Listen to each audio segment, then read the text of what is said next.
Run for health and build the nation हे ब्रीदवाक्य घेऊन गेल्या 14 वर्षांपासून राज्यस्तरावर तर 9 वर्षापासून राष्ट्रीय स्तरावर आयोजित केल्या जाणाऱ्या नाशिक मविप्र मॅरेथॉन या स्पर्धेला देशभरातील खेळाडूंकडून मिळालेला उत्स्फूर्त प्रतिसाद लक्षात घेता यंदा ही स्पर्धा आजवरचे सर्व विक्रम मोडणार असल्याचा विश्वास मविप्रचे सरचिटणीस तथा आयोजन समितीचे अध्यक्ष ॲडव्होकेट नितीन ठाकरे यांनी व्यक्त केला। रविवार दिनांक 11 जानेवारी 2026 रोजी होणाऱ्या नाशिक मविप्र मॅरेथॉन 2026 या स्पर्धेसंदर्भात माहिती देण्यासाठी मंगळवार दिनांक 6 जानेवारी रोजी मविप्रच्या मध्यवर्ती कार्यालयात आयोजित पत्रकार परिषदेत ते बोलत होते।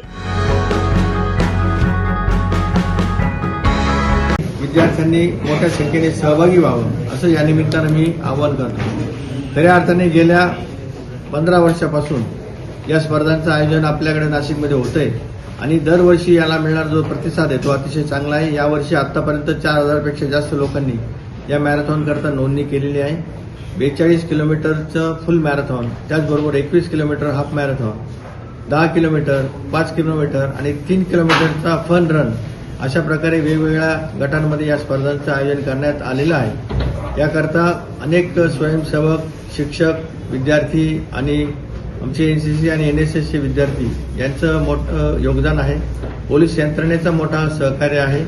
त्याचबरोबर आमची वैद्यकीय टीम असेल, या मॅरेथॉनच्या रूटमध्ये काम करणारे सगळे स्पंजिंग किंवा पाणी देणारे स्वयंसेवक असतील, या सगळ्यांच्या सहकार्याने या स्पर्धा अतिशय चांगल्या पद्धतीने पार पडतील अशी मला खात्री आहे। योगेश दत्ता हे ऑलिम्पियन जे आहेत कुस्तीगीर, त्यांना आम्ही प्रमुख अतिथी म्हणून बोलवलेलं आहे।